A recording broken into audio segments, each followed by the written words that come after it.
Le parquet japonais a effectivement fait appel, je dirais, dans la droite ligne de son activisme très soutenu à l'encontre de Carlos Ghosn.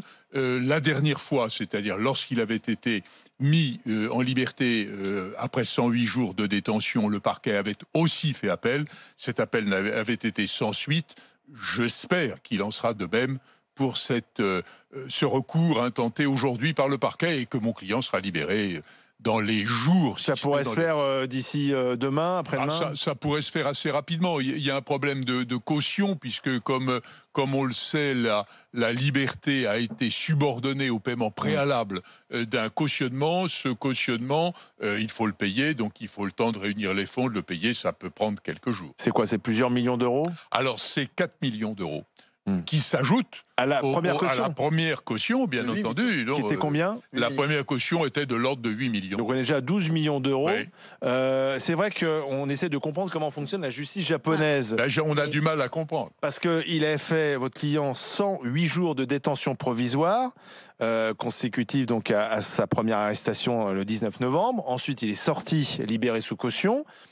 Il décide d'ailleurs de publiquement un peu raconter son histoire. Hein. Il convoque les journalistes et à ce moment-là, il est de nouveau arrêté pour une autre histoire. C'est-à-dire qu'on a vu cette curieuse procédure se dérouler, je dirais, un peu par séquence.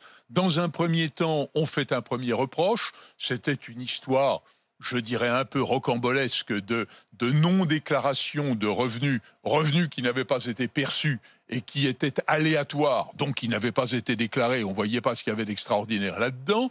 Puis, il y a eu une nouvelle poursuite qui a permis une garde à vue d'une deuxième fois 3 semaines sur le même sujet, mais pour une période différente. On avait un peu le sentiment que la partie poursuivante, le parquet de Tokyo, cherchait désespérément des motifs, pour ne pas dire des prétextes. Mais pourquoi ? Écoutez, je pense que Carlos Ghosn, comme il l'a dit lui-même dans ses déclarations, gênait dans la politique de gouvernance de Nissan.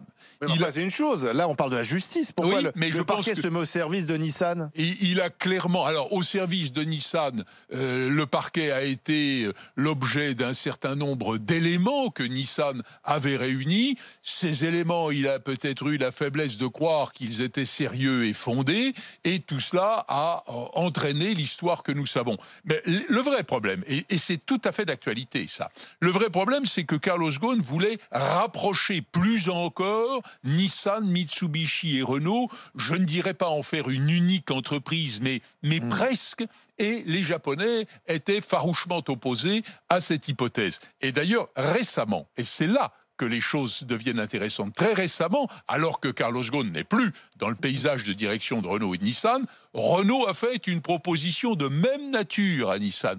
Et d'ici quelques jours, on aura la réponse de Nissan, qui, selon toute probabilité, sera une fin de non-recevoir, ce qui démontrera que la politique que Carlos Ghosn voulait conduire était inadmissible pour les Japonais.